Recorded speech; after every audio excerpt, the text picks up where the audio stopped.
Tuluyan ang nagsara ang Island Cove Pogo Hub o yung Philippine Offshore Gaming Operators Hub dyan sa bahagi ng Cavite ilang araw bago pa man ang palugit na ibinigay ng Administrasyong Marcos.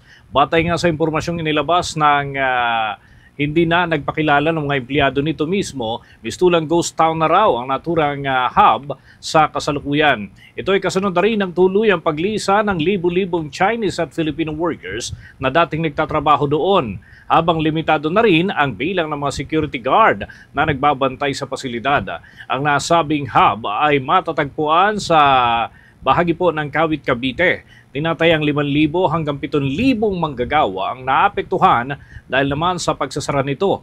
Batay yan sa data na inilabas ng lokal na pamahalaan ng Kawit, Cavite. Samantala, sa labas ng naturang hub ay ipinaskil ng management na opisyal na itong nagsara mula noong Nobyembre 30 ng taong kasalukuyan.